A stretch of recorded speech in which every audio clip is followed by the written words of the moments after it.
Bonjour Julien Bayou, Bonjour. merci d'avoir accepté notre invitation. Vous êtes conseiller régional Europe Écologie Les Verts d'Île-de-France. Vous êtes surtout connu pour vos actions en tant que militant associatif. Vous avez participé à la création de Jeudi Noir, Génération Précaire ou encore plus récemment, vous avez participé à la mobilisation de Nuit Debout. Vous êtes aujourd'hui candidat aux législatives dans la 5e circonscription de Paris. On va faire un petit tour d'actualité ensemble, mais d'abord, quel autre regard est-ce que vous proposez aujourd'hui? L'autre regard, le mien en tout cas, c'est celui d'un militant qui veut agir aussi dans l'institution et donc qui essaie de jouer sur un peu toutes les facettes de la mobilisation, la pression citoyenne et puis le boulot dans l'institution. Alors avant d'en venir à l'actualité française, j'aimerais vous faire réagir évidemment à l'actualité internationale et cette décision des États-Unis, de son président Donald Trump, de se retirer de l'accord de Paris. Comment qualifiez-vous cette décision? Euh, c'est une catastrophe, c'est irresponsable, c'est un acte de guerre, on va dire, à l'humanité.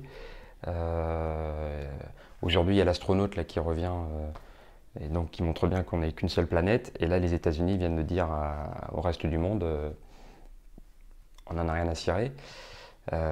Encore pire que pour Kyoto il y a 2 décennies. Et, C'est quoi les conséquences et pour la c'est planète concrètement de cet bon, accord? alors c'est quelques dixièmes de degrés en plus uniquement liés aux États-Unis, mais c'est aussi des problèmes de financement pour les pays émergents qui devraient pouvoir s'adapter grâce à un fonds climatique. Et le pire du pire, c'est si un des principaux dominos, les États-Unis, tombe, il pourrait derrière y avoir l'Inde, l'Indonésie, des gros pollueurs qui disent bah, écoutez, nous, on va continuer tel quel. C'est avant, Donc c'est vraiment c'est catastrophique. avant tout la victoire des lobbies, vous diriez? C'est la victoire de certains lobbies. C'est-à-dire qu'il y a tout un lobby de la croissance verte, on va dire, des technos, qui disent bah, nous, on a perçu qu'il y avait une rentabilité dans l'activité écolo-compatible. Et ce lobby-là, il a perdu contre les anciens lobbies, notamment le charbon, la Chambre de commerce américaine, qui dit on continue tel quel as usual. Et en même temps, l'accord de Paris, il n'a rien de contraignant. Vous avez l'impression que la France d'Emmanuel Macron sera à la hauteur de cet accord? Bah, c'est une grande question. Emmanuel Macron en a fait des tonnes, et tant mieux d'ailleurs, pour dire au reste de la planète qu'il fallait qu'on avance, qu'on accélère. Aujourd'hui, il est pro-CETA, avec l'accord avec le Canada, il est pro-nucléaire, il est pro-Notre-Dame-des-Landes. Son Premier ministre est pro-charbon. Nicolas Hulot est bien seul, donc Il a eu raison d'y aller, Nicolas Hulot, au gouvernement? moi, je lui fais confiance, je lui crédite de la sincérité. Il avait déjà refusé des nominations honorifiques. Ce qui est sûr, c'est qu'il est tout seul. S'il y a un virage, il faudra l'aider à le prendre. Et donc il faudra des députés écolos pour l'appuyer. Si finalement ça n'est que esbrouf, eh bien il faudra la mobilisation citoyenne et des députés écolos pour arracher ce qu'il faudra arracher. On ne peut pas perdre 5 ans de plus. Et sur des sujets qui vous tiennent à cœur, je pense à Bure, Notre-Dame-des-Landes, Fessenheim ou même les boues rouges, vous pensez que Nicolas Hulot a obtenu des garanties? J'en sais rien. J'aimerais savoir, je suis assez curieux, j'aimerais le croire. Mais c'est vrai qu'en fait là on touche un petit peu à la limite de l'exercice macroniste, on va dire. À un moment on est pour ou contre le charbon, on est pour ou contre Notre-Dame-des-Landes. Et le fait de dire on va envoyer des médiateurs, on peut faire bosser toutes les intelligences ensemble, etc. Bah, quand on rentre dans le dur, on est pour ou contre les pesticides. Et dans ce gouvernement, il y a évidemment Nicolas Hulot qui est contre les pesticides, qui est pour le principe de précaution. Et il y a Darmanin, le maire, le ministre de l'Agriculture, Qui qui n'ont pas sont voté pour. les lois Voilà. précédentes? Donc le vrai arbitre, ça va être après les législatives. Le problème, c'est que ce gouvernement, il sert aussi d'affichage, un gouvernement de campagne, dont on ne sait pas très bien quelles vont être les vraies orientations à partir du mois de juin. Alors hier, le Donc garde des Sceaux, François... dans le doute, il faut des gens combatifs. Hier, le garde des Sceaux, François Bayrou, a présenté son projet de loi de moralisation de la vie publique, une loi pour redonner confiance dans la vie démocratique de notre pays. C'est le nom du projet de loi. Il nous avait promis un projet révolutionnaire. Le compte y est, Julien Bayou? C'est impossible de dire que c'est pas une bonne nouvelle.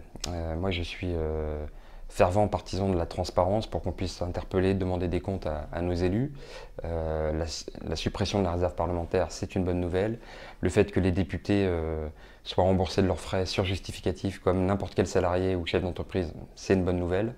La suppression de la Cour de justice de la République, c'est celle qui n'a pas vraiment condamné Christine Lagarde, celle qui rend nos ministres irresponsables, encore plus irresponsables juridiquement, je veux dire. c'est une bonne nouvelle. Mais là encore, on est beaucoup dans l'affichage parce que le projet de loi sera vraiment présenté que le 14 juin, dans l'entre-deux tours, voté au mois de juillet. Je ne sais pas ce que valent ces engagements, c'est des bons signaux.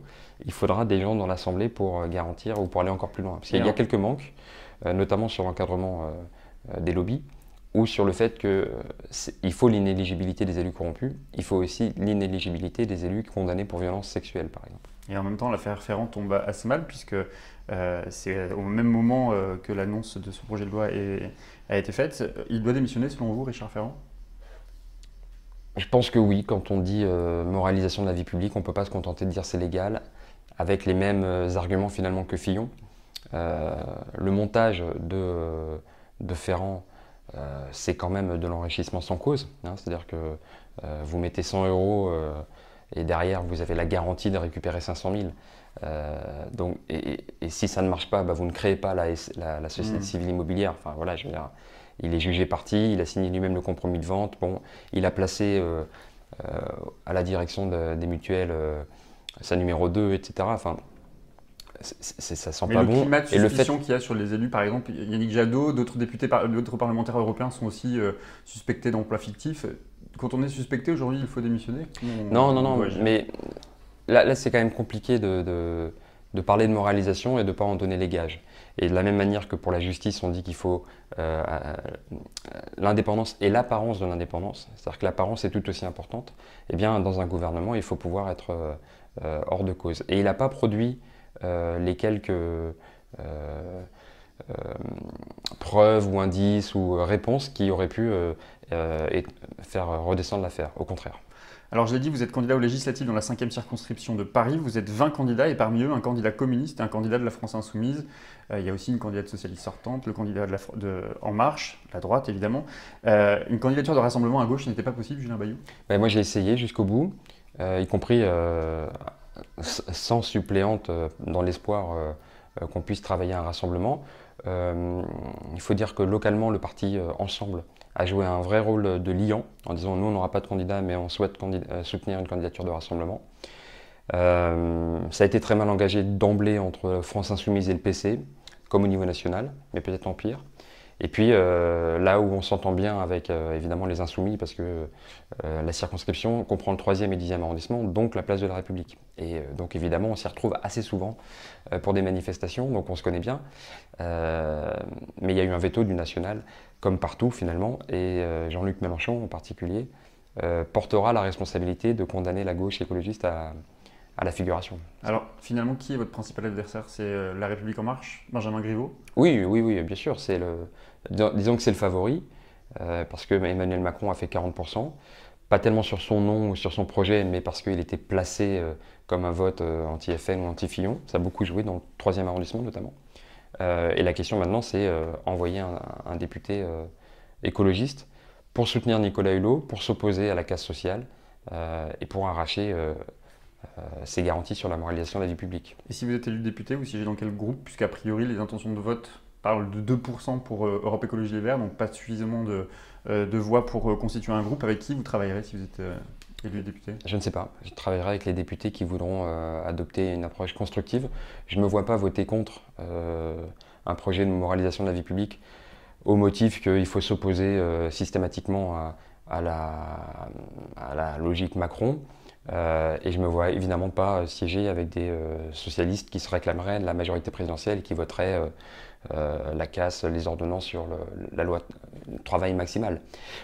Donc il y aura peut-être un groupe écologiste, peut-être un groupe de gauche écologiste, j'espère, peut-être sinon des groupes techniques. Voilà. Hier, Cécile Duflot tenait un meeting à Paris aux côtés de Benoît Hamon. Elle passe par là, la recomposition de l'espace politique, une alliance rose-verte? J'espère, je pense vraiment que ça passe par là, qu'on est sur une recomposition du logiciel qui a déjà eu lieu, c'est-à-dire l'écologie a progressé en dehors des frontières de ELV, et c'est tant mieux. Dans la présidentielle, on a vu que Hamon et Mélenchon tenaient un discours résolument écolo, c'est-à-dire non pas du vert à la fin des phrases, mais vraiment le raisonnement écolo jusqu'à la fin du nouveau rapport au travail, etc. Le revenu universel, la décroissance ou la croissance sélective, ou en tout cas la prospérité sans croissance, évidemment la lutte contre les pesticides, etc. etc. résolument écolo donc. Et maintenant, tourner la page Europe Écologie Les Verts ou pas? Je pense qu'il y aura besoin d'un véhicule écolo pour porter l'écologie politique. J'espère que ça peut être un dépassement d'Europe Écologie Les Verts. Il faudra basculer sur un mouvement et porter à la fois les deux bouts, c'est-à-dire l'action dans les institutions et la mobilisation citoyenne. Parce qu'en fait, depuis des années et des années, les écolos politiques sont un peu seuls dans le désert à dire les pesticides c'est dangereux, le diesel il faut en sortir. Qu'on soit rejoint ou dépassé même par d'autres, c'est vraiment une très bonne nouvelle. Maintenant, il faut articuler ça dans une nouvelle famille qui soit humaniste, progressiste, européenne évidemment, pro-européenne exigeante et écolo. Donc peut-être que l'écologie maintenant c'est la colonne vertébrale d'un nouveau logiciel à gauche, tant mieux. Alors hier, je recevais la sociologue et féministe Sylvie Tissot qui a co-signé avec d'autres féministes une tribune sur Mediapart et qui revient sur la décision d'Anne Hidalgo de faire interdire au moins dans un premier temps le festival afro-féministe européen qui se déroulera à Paris. Elle vous a posé une question, elle vous demande comment, en tant qu'homme blanc, vous vous positionnez par rapport à la question de la non-mixité. Moi je suis féministe, ou pro-féministe comme on dit. Si des femmes estiment avoir besoin de parler entre elles sur comment mieux résister ou comment riposter au machisme ambiant, je ne peux pas m'en offusquer en fait. On a fait beaucoup de barouf autour de ça. C'est pas choquant. Je veux dire, quand on faisait des réunions génération précaire, on n'invitait pas forcément les médias pour parler entre nous. Et certes, les chefs d'entreprise étaient les bienvenus pour discuter, mais enfin, quand il s'agit d'organiser des quasi-salariés, eh bien, qu'un syndicat s'organise entre salariés, ça ne me choque pas. Et donc là, on fait énormément de barouf sur non blanc, non mix, etc. Je trouve ça tout à fait normal que des femmes estiment qu'elles peuvent parler plus librement entre elles, et puis ensuite pour en discuter d'ailleurs avec des hommes. Ça, vraiment, il y a une espèce d'hypocrisie là-dedans qui a été instrumentalisée, évidemment par le Front National et puis tous les racistes, tous les sexistes, et c'est dommage d'y céder voilà, à la furie ambiante. Merci Julien Bayou. La semaine prochaine, je recevrai Guillaume Balas, député européen socialiste. Vous avez une question pour lui? Oui, qu'est-ce qu'on attend pour faire constituer ensemble ou cristalliser cette nouvelle famille progressiste, humaniste, pro-européenne exigeante, et les députés européens, et peut-être sur une colonne vertébrale écolo, comment on s'organise? Vraiment, il y a urgence. Je lui transmettrai la question. Merci beaucoup. Merci.